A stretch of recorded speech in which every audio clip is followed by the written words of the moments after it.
বাকশালীদের ঠিকানা এই বাংলায় হবে না, শাহবাগীদের ঠিকানা এই বাংলায় হবে না। এটা শাহজালালের জমিন, গৌর গোবিন্দের নয়।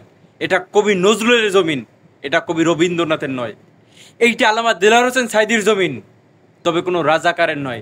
আল্লামা দেলোয়ার হোসেন সাইদি, মতিউর রহমান মিজামি, মীর কাসেম আলী, এরা কেউ রাজাকার না।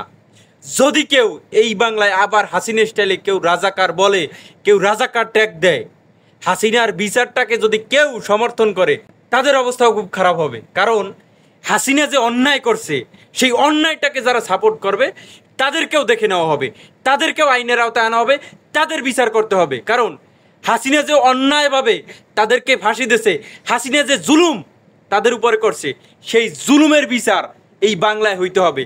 শেখ মুজিব হত্যার বিচার যদি স্বাধীনতার ৪৫ বছর পর, ৫০ বছর পর হয়, তাইলে এই বাংলাদেশে আবার এই হাসিনা যে রাজত্ব কায়েম করছে, হাসিনা যে বিচারের নামে অবিচার করছে, সেই অবিচারের বিচারও এই বাংলাদেশই হবে।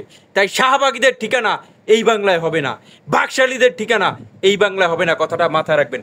যারা আজকে স্লোগান দেন ছাত্র শিবির রাজাকার, আমরা কি তা জানি না? তোমাদের জানাবো, একটু অপেক্ষা করো, অপেক্ষা করো। এই ২০২৫ সালে আইসা তুমি আবার রাজাকার ট্যাগ দেবা, তুমি সাইদিকে বলবা রাজাকার, মতিউর রহমান মিজামিকে বলবা রাজাকার, মীর কাসেম আলীকে বলবা রাজাকার।